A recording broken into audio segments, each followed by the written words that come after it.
네, 공감복지 라디오 임주연의 아름다운 동행 우리 집 한방주치 시간입니다. 요즘 출산율 저하로 인구 감소에 대해 걱정하는 사람들이 많이 있습니다. 특히 의료계에서는 산부인과 소아과를 지원하는 의사들도 적다고 하는데요. 출산율 저하는 사회 산업 전반에 많은 영향을 미치고 있습니다. 어린이집, 유치원, 산부인과, 소아과 등이 없어지고 또 초등학교, 폐교 등 많은 분야에 영향을 미치죠. 결혼 연령도 늦어지고 출산을 하더라도 아이를 적게 출산합니다. 이런 중에도 또 결혼해서 아이를 갖고 싶어도 임신이 안 되는 경우도 있습니다. 그래서 이 시간에는 불임, 또 임신과 출산에 대해 한의학에서는 어떻게 치료를 하고 있는지에 대해 알아보는 시간을 갖도록 하겠습니다. 자, 오늘도 우리 집 한방주치 부천대웅한의원 원장이신 이은기 박사님을 모셨습니다. 박사님 안녕하세요. 예, 반갑습니다. 네, 박사님, 시작하면서 요즘 출산율 저하로 인구 감소에 대해서 걱정하는 사람들이 많다고 말씀을 드렸는데요. 사실 그런데 임신을 하고 싶어도 임신이 안 되는 젊은 부부들이 있어요. 한의학에서는 이 불임증을 어떻게 치료를 하시는지요? 그렇죠. 그 애를 낳고 싶어도 또 못 낳는 분들이 주변에 많이 있죠. 근데 우리 그 한의학에서는 불임증의 원인을 뭐 남녀 따로따로 이렇게 구분해서 하는데요. 대개 여성분들이 많이 불임이 되는 경우가 많습니다. 여성들이 불임이 되는 경우는 우리 한의학에서는 우선 제일 먼저 월경의 정상 여부를 이렇게 확인하죠. 정상적으로 생리가 주기적으로 잘 있느냐, 또 생리량은 어떠냐, 또 생리통은 심하냐, 또 그 생리 덩어리, 어혈은 또 많이 있느냐, 이런 여러 상태를 우선 제일 먼저 확인해 보고요. 거기에 문제가 있으면 그걸 정상화시키는 방법으로 이렇게 치료를 해주고요.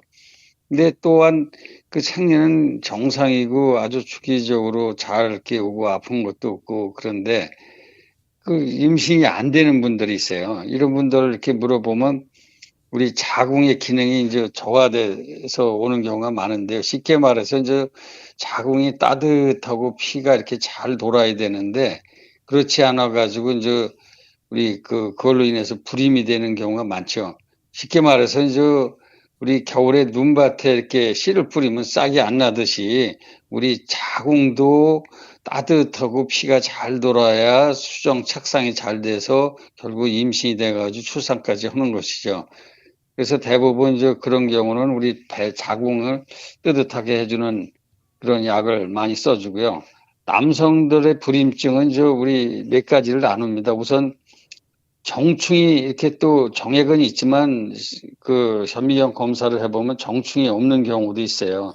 또한 정충이 있더라도 우리가 임신 가능하게 하는 그 숫자 미달로 인해 가지고 또 그 임신이 안 되는 경우도 있고요. 또한 또 정충은 많은데 정충이 이렇게 그 활성도가 아주 좋아야 됩니다. 근데 활성도가 떨어져 가지고 그걸로 인해서 임신이 안 되는 경우가 있죠. 그래서 이렇게 남성이나 여성이나 원인에 따른 치료 방법을 선택하면 좋은 효과를 볼 수 있습니다. 그러면 반대로 임신은 잘 되는데 유산이 자주 생겨서 걱정인 부부들도 있어요. 유산이 안 되게 하는 방법도 있는지요? 그렇죠. 유산되는 이유가 여러 가지가 있죠. 우선 선천적으로 어떤 우리 유전적인 소인으로 인해 가지고 임신은 잘 돼 있는데 몇 개월 되면 자동 유산되는 그런 분들이 있는데요. 그런 분들을 빼놓고 일반적으로 그 유산이 잘 되는 분들은 보면은 자궁이 우리 한의학에서는 태반이라 그러는데 이런 기능이 약한 분들이 계세요. 그래서 이런 분들은 임신 전에 미리 자궁을 좀 튼튼하게 해 놓고 임신을 하게 되면 날 때까지 큰 걱정이 없죠. 그리고 또 우리 MC께서 맥도날드 증후군이라는 것을 아시는지 모르겠어요. 임신은 잘 되는데 자궁이 워낙 약해 가지고 임신만 하면 유산이 돼서 임신하게 되면 병원에 가서 그냥 출산 때까지 누워 있는 분들을 두고 그런 얘기를 많이 하죠. 네. 그만큼 자궁의 그 튼튼함 상태를 굉장히 중시 여기는데요. 또한 뭐 자궁이 정상적으로 튼튼하더라도 임신부가 또 이렇게 그 하는 일이 항상 이렇게 힘든 일이라든가 또 장거리 여행이라든가 또 산행 이런 힘든 일, 또 과도한 임신 중에 성생활을 해도 잘 유산이 될 수가 있습니다. 그래서 이런 것도 그 기능이 약한 분들은 튼튼하게 하면서 섭생도 같이 잘 병행하시면 날 때까지 큰 걱정 없죠. 네, 그렇군요. 그리고 임신이 되어서 입덧 때문에 고생하는 임신부들도 많습니다. 한방의 입덧 치료 방법은 어떤 게 있을까요? 그렇죠. 입덧이 이제 보통 입덧 증상 보면 이제 이렇게 미식미식하고 자꾸 토 올라오리고 냄새에 아주 예민하죠. 그래서 잘 먹던 음식도 이제 안 먹게 되고 특히 김치 같은 냄새에 잘 먹었는데 냄새가 아주 역겨워서 보기도 싫다, 꼴도 싫다 이렇게 얘기를 많이 하죠. 그다음에 이제 심하면 어지럽다 그러는데요. 보통 저 임신 그 비위가 약해서 오는데 예민한 분들은 임신하자마자 그러니까 생리 끝나자마자 며칠 지나서 바로 이런 증상이 나타나는 분들도 있습니다. 근데 대부분 저 우리가 입덧을 심하게 하는 분들은 한의학에서 비위가 평소에 약한 사람들이 이렇게 이런 입덧을 심하게 하기 때문에 평소 비위가 약한 분들은 입덧 임신하기 전에 비위를 튼튼하게 해가지고 임신하면 입덧이 이제 이렇게 심하지 않게끔 미리 이렇게 약을 복용하는 것이 좋고요. 네. 그리고 이제 임신했을 때 입덧이 있을 땐 우리 한의학에서는 저 입덧 그냥 완화시켜주는 이런 약재가 있습니다. 완전히 없어질 수는 없고요. 그래도 음식을 먹을 수 있고 냄새에 대해서 덜 그 반응할 수 있게끔 해주는 약인데요. 우리 특히 이제 임신을 했는지도 모르고 또 이렇게 멀미나 미식미식하다 그래서 멀미약 그런 그 우리 진구제라는데 이런 약을 복용하게 되면 잘못하면 기형아라든가 이렇게 이런 걸 출산할 수가 있으니까 반드시 좀 피해야 되고요. 그다음에 또 이제 우리가 출산하고 나서 보면은 애가 태열로 아주 이렇게 힘들어하는 분들이 있어요. 그 애가 밤새도록 보채고 가렵고 그리고 울고 그런다고 그러는데 우리가 이제 원인은 우리가 그 애가 피가 건조해가지고 이제 이렇게 나타나는데 엄마들의 임신해서 입이 그 미식미식하다 그래서 그냥 얼큰하고 매운 음식을 아주 많이 먹게 됩니다. 근데 그런 것을 많이 먹게 되면 저 애가 태어나서 그 태열이 있어가지고 아주 성장하는데 힘들게 하고요. 그다음에 또 애들이 이렇게 태어나 보면 머리숱이 짙고 가늘고 또 누렇게 되죠. 근데 이런 애들은 저 대부분 임신 중에 그 엄마가 매운 걸 많이 먹어서 태열로 인해서 또 혈조 현상으로 인해서 이런 증상이 나타나는 것이니까 임신 중에 매운 음식 많이 먹는 것은 절대로 피해야 됩니다. 아, 그렇군요. 새로운 사실 알았습니다. 근데 요즘 친구들은 매운 음식을 너무 좋아하더라고요. 예, 예. 아, 그렇군요. 결혼을 하는 친구들한테는 꼭 얘기를 해 줘야 되겠네요. 임신 중에 보약을 복용하면은 아이나 임신부가 건강하다라는 말이 있습니다. 실제로 그런지요? 그렇죠. 이제 우리가 그 임신을 하게 되면 뭐 양약이든지 한약이든지 모든 걸 안 먹으려고 그러죠. 이제 함부로 안 먹는 것은 아주 좋은 방법입니다. 그렇지만 우리가 뭐 임신하게 되면 뭐 혈분 제제, 철분 제제죠. 이런 걸 복용하고 또 영양제 복용하듯이 우리 한약에도 우리 못 먹는 약이 있고 또 그 어떤 태아라든가 임신부한테 도움이 되는 이런 약들이 많이 있습니다. 또 우리가 이제 우리가 애들을 이렇게 그 임신하게 되면 아이가 이제 초기에는 신경 이런 것이 다 다 이렇게 형성이 안 돼 있기 때문에 장기라든가 이럴 땐 함부로 아무 약이나 복용하면 안 되죠. 그래서 한방에서 태중보약이라는 것도 만 6개월 지났을 때 모든 장기라든가 신경이 다 이렇게 음. 형성이 됐을 때 그 이후에 이제 아이가 엄마의 그 영양 상태에 따라서 성장 속도라든가 또 애의 건강도가 달라지기 때문에 이때 이제 우리가 이제 태중보약을 보통 쓰는 것이죠. 그리고 또 이제 임신 중에 그 태동, 애가 이제 이렇게 그 뱃속에서 너무 놀라고 불안하다든가 또 아니면 또 조산이라든가 또 유산이라든가 이런 거 방지하기 위해서 또 산모가 또 빈혈 이런 걸 방지하기 위해서 우리가 그 어떤 그 기혈을 도와주는 그런 보약을 쓰게 되죠. 이런 약을 쓰게 되면 저 임산부도 건강해지고 또 애도 놀라지 않고 잘 지내고 또 애도 마음 편하게 이렇게 해가지고 그 성장하는데 아주 도움이 되고 또 태어났을 때 잔병 치레 안 하기 때문에 우리가 그 한의학에서는 그냥 일기총명해진다 그럽니다. 애가 그만큼 뱃속에서 건강하게 태어나면 두뇌도 좋고 총명하다 그런 얘기를 많이 하죠. 그래서 함부로 이렇게 먹는 약 피하고 반드시 양약이나 한약이나 그 전문의한테 상담을 받은 후에 복용하는 것이 옳다고 그렇게 말씀드릴 수 있습니다. 네. 인제 인제 출산을 앞두고 있는 임산부들은 너무나도 인제 이게 불안하잖아요.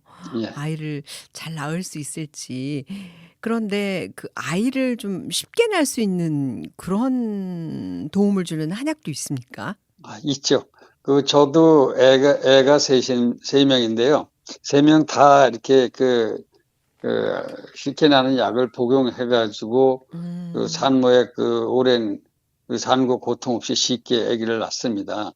쉽게 말하면 옛날에는 그 제왕절개 이런 것이 없었잖아요. 그래서 이제 요즘 말로 이렇게 표현하면 한방 분만 촉진제다 이렇게 드릴 수가 음. 있죠.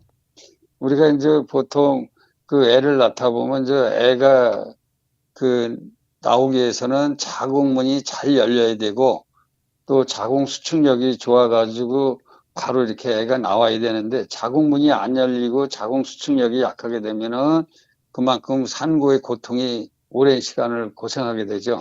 그래서 우리 한의학에서는 불수산이라는 약재가 있습니다. 그 약을 출산하기 며칠 전에 달여놓고 산후 진통이 올 때 이렇게 몇 번 복용하게 되면 바로 가서 출산을 하게 되죠. 자궁문이 잘 열리고 또 자궁 수축력, 쉽게 말해서 만출력이라고 그러는데 아기를 밀어내는 힘. 그래서 이제 그 산모들이 그 얘기를 합니다. 그냥 아기가 쏟아져 나오고 도라마통 물통이 그냥 뚜껑이 열려가지고 팍 쏟아지는 느낌을 받는다고. 그만큼 애를 쉽게 낳기 때문에 또 산모가 출산 후에 어떤 산후통 이런 거 산후 질환에서 피해갈 수가 있죠.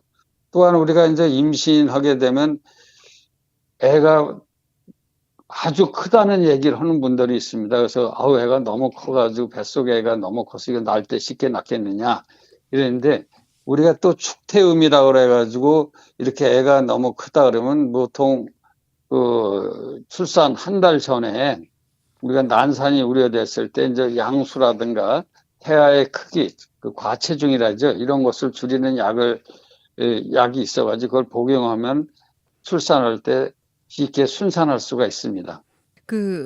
특히 인제 산후에요. 인제 예. 아이를 낳고 나서 산후에 산후복통 때문에 고생을 하고 있는 분들도 계시더라고요. 그럴 경우에는 왜 그러면 치료는 어떻게 하는지요? 그 한방 산후복통이라는 것이 특징이 있습니다. 그 어유로 인해서 그 복통이 오는데 자궁 속에 이제 출산 후에 나쁜 피, 오로라고 그랬죠. 그 한의학에서는 그냥 어혈이라고 그러는데 이런 피가 자궁 수축이 잘 돼서 싹 빠져나와야 되는데 이런 것이 안 빠져나오면 그 산모가 아주 배가 심하게 아픈데요. 낮에는 안 아픕니다. 이 어혈의 특징이 밤만 되면 아주 송곳으로 그냥 콱콱 쑤시는 것 같이 아파가지고 아주 고통을 참을 수가 없는데요. 이런 것은 우리가 이제 그 어혈 풀어주는 약을 쓰게 되면은 복통도 없고 그 나쁜 피가 깨끗이 나오게 됩니다. 그래서 우리가 이제 가끔 이런 분들이 계시죠. 그 첫째는 잘 출산을 했는데 둘째가 애가 안 들어선다. 이런 분들이 계십니다. 근데 이런 분들이 간혹 보면은 첫째 출산했을 때 자궁 속에 그 오로 나쁜 피를 다 이렇게 깨끗하게 빠져나가게 치료를 해줘야 되는데 이런 치료가 제대로 안 되고 그러면은 두 번째 임신할 때 자궁에는 큰 문제가 없는데도 임신이 안 되는 경우가 있습니다. 그렇기 때문에 산후의 그 복통, 우리가 아침통이라고 그러는데 이러한 질환은 반드시 잘 치료해야 두 번째 아이 가질 때도 우리가 임신이 잘 되게 되는 것입니다. 네. 그리고 인제 출산 후의 후유증은 어떤 종류가 있고 산후조리약은 반드시 복용을 해야 되는지 그것도 궁금합니다. 그렇죠.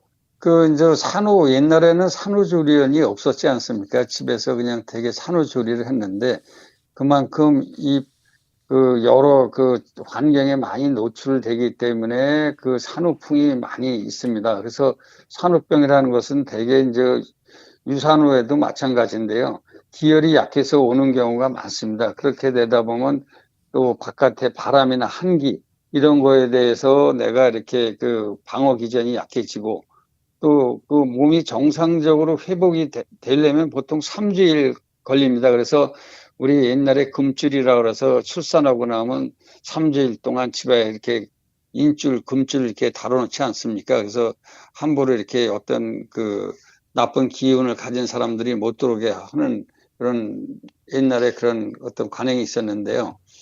우리가 이제 산후에 보면 이렇게 바람이나 한기를 쐬어가지고 이제 뼈마디가 다 늘어난 상태입니다. 이런 상태에서 바깥에 바람이나 한기 또 힘든 일을 하게 되면 관절통이 유발되죠. 그래서 손목, 발목, 무릎, 뭐 손가락 이런 데가 그냥 아주 시리고 아프다는 사람도 있고 또 산고 오래 고통하다 보면 허리도 이렇게 많이 아프다 이런 분들도 있습니다. 그다음에 또 출산 후에 출혈이 심해지면 어지러움증이 또 많이 오고요. 또 임신 중에 이제 이렇게 체중이 많이 늘었는데 출산 후에 체중이 안 빠지면서 몸이 부어가지고 오히려 체중이 10kg, 뭐 20kg 이렇게 늘은 사람들도 있죠. 또한 우리가 이제 이 온 뼈마디마다 관절통이 아프다는 이런 분들도 계시고요. 또한 우리가 이제 변비, 산후에 그전에는 괜찮은데 산후에 변비가 와서 아주 변을 못 본다는 분들이 있습니다. 이런 분들은 이제 일반적으로 그냥 일반 변비약을 써서는 안 되고요. 산후에 애 낳고 나서 변비 오는 것은 우리 한의학에서 피 부족, 그러니까 진액이 부족해서 온다 이렇게 되어 있습니다. 그래서 진액을 이렇게 많이 생성되는 약을 써야 되고 또 산후라든가 유산후에 오는 병은 대개 이제 이렇게 보호해야 병이 없어진다 이렇게 되어 있습니다. 그래서 몸을 보호하는 약에다 이런 관절 또 여러 증상을 복합적으로 오는 것을 같이 치료해주는 약을 쓰게 되면 다 없어지게 되죠. 우리가 이제 이런 경우가 있죠. 옛날에는 애 낳고 나면 그냥 옷을 따뜻하게 입고 또 바깥에 못 나가게 하고 집을 뜨뜻하게 해주지 않습니까? 네. 근데 이제 대개 찬바람이라든가 이제 이런 것이 쏘이거나 찬 곳에 눕게 되면 이제 냉병으로 인해 가지고 관절이 아프고 그러는데요. 근데 옛날에는 여름에라도 이제 이렇게 에어컨 같은 게 없으니까 이제 그런 치료를 해줬는데 요즘 같아 가지고는 날이 덥다 그래 가지고 이제 에어컨을 틀어놓는다든가 또 선풍기를 틀어놓고 타든가 아니면 선바닥에 누워 있다든가 이러면 그냥 온몸이 얼어 들어온다. 또 팔다리가 쑤신다. 이런 분들이 많이 계십니다. 또 가끔 그런 환자분들이 계신데요. 이 무더운 여름에 출산했을 경우가 이런 경우가 있는데 덥다고 에어컨 바람 쏘이거나 또 선풍기 틀어놓고 잔다든가 아니면 창문 열어놓고 잔 후에 안면신경마비가 오는 경우가 있습니다. 그래서 출산한 임산부는 항상 바람이라든가 냉기라든가 또 이런 찬 곳 이런 것에 대해서 항상 조심해야 됩니다. 네, 그렇군요. 그리고 이런 질문도 있습니다. 출산 후에 자궁이 잘 빠져나오고 기침하거나 웃거나 재채기를 하면은 소변이 나도 모르게 나오는데 그건 왜 그런지요?라는 질문이 있습니다.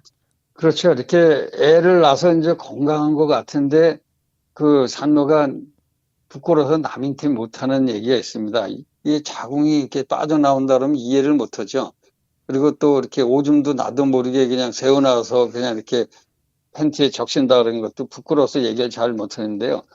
대부분 우리 이런 질환, 출산 후에 이제 이런 질환이 나타나는 것은 중기하암이라고 합니다. 쉽게 말하면 비위 기능이 기운을 끌어올려야 되는데 그런 기능이 약해짐으로 인해서 자궁이 그냥 이렇게 빠져나가게 되는 거고요. 또 그런 자궁이 빠져나가는 분들 대개 보면 복합적으로 나타나는 중기하암 증상이 여러 가지를 같이 있습니다.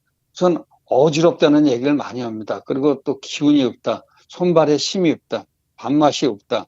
또 얼굴 혈색이 그냥 이렇게 창백해진다. 이런 얘기를 많이 합니다.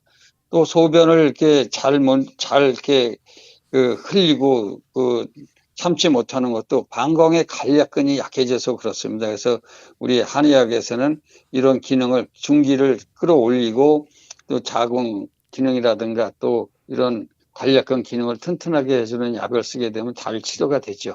네. 그리고 이런 질문도 있습니다. 산후에 변비나 부종으로 고생하는 경우가 있는데 한방적인 치료 방법이 있을까요? 라는 질문이 있어요. 그렇죠. 이제 한방적인 치료는 지금 산후에 이런 증상이 유발됐기 때문에 산후라는 데 중점을 둬야 됩니다. 우선 이제 변비라는 것은 일반 변비와 다르게 이제 몸의 진액, 쉽게 말해서 출산으로 인해서 이제 출혈이 과다하다든가 또 여러 진액이 부족해서 나타나는 증상이기 때문에 이럴 때는 이런 보혈지제라든가 또 윤장지제 이렇게 장을 부드럽게 해주는 이런 약을 써야 되지 강제로 밀어내는 약을 쓰면 안 됩니다. 특히 이제 우리 젊은 사람들이 첫 출산이다 보면은 젊었을 때 변비 있을 때 약국에서 가서 변비약을 사서 먹어서 그거 먹으면 되지 않느냐 그랬는데 그 약국의 변비약은 항기지제라고 해서 강제로 기운을 아래로 밀어내는 약입니다. 근데 출산 후에 변비가 온 것은 진액이 피가 부족하고 진액이 부족한 거기 때문에 가뜩이나 기운이 없는 데다가 항기지제 강제로 밀어내는 약을 쓰게 되면 아주 어지럽다든가 기운을 못 차리고 힘들어하는 경우가 있으니까 이런 건 피해야 됩니다. 또한 산후 부종도 마찬가지입니다. 보통 부종했다 그러면 이뇨제 같은 경우를 이제 많이 복용하시는데 이 산후의 부종이라는 것은 우리가 비위가 약해져 가지고 오는 경우가 많기 때문에 비위를 튼튼하게 해주고 몸에 습을 잘 빠져나가게 해주는 약을 쓰게 되면 그 기운도 손상이 없이 부기가 이렇게 빠지고 또 이렇게 과다 탈수, 쉽게 말하면 이뇨제 복용해서 어지러움증을 유발하거나 이런 것을 예방할 수가 있는 것이죠. 그래서 산후의 변비라든가 부종 치료는 반드시 전문의한테 상담을 받는 것이 좋습니다. 네. 이번 질문은 좀 흔한 질환이기도 합니다. 왜냐면 이제 출산하고 나서 이유 없이 슬퍼지고 또 자주 좀 뭔가 비관에 빠지고 감정 조절이 안 되는 그런 산모들이 많거든요. 요런 경우에는 치료 방법이 있는지. 예. 이제 산후 우울증이라는 얘기도 많이 하고 우리 한의학에서 이제 장조증이라는 얘기를 이렇게 많이 일컫는데요. 얼마 전에도 아주 귀한 아들을 낳아가지고 부모님들한테 사랑을 받아야 되는데 산모는 그냥 이유 없이 울고 감정 조절이 안 되고 비관을 해가지고 그 부모님들이 아주 큰 걱정을 한 경우가 있었습니다. 근데 우리 한의학에서는 이제 그런 증상이 나타나는 것이 대개 이제 출산하면서 피가 부족해서 원인이 돼서 이제 나타나는 건데요. 우리가 이제 조울증, 우울증, 뭐 히스테리 발작 이런 증상과 비슷하죠. 그래서 이런 분들은 우리가 치료할 때 보면 보혈, 피를 많이 이렇게 생성이 되도록 하고 또 마음을 편안하게 해주는 이런 보혈 안신지제 약을 쓰게 되면 아주 장조증 이런 증상이 다 같이 없어지게 됩니다. 네, 그렇군요. 자, 오늘 우리 집 한방주치 시간에는 불임, 임신과 출산에 대해서 한의학에서는 어떻게 치료를 하고 있는지에 대해서 알아봤습니다. 자, 오늘도 역시 부천 대웅한의원 원장이신 이은기 박사님께서 좋은 말씀 주셨습니다. 박사님 감사합니다. 예, 감사합니다.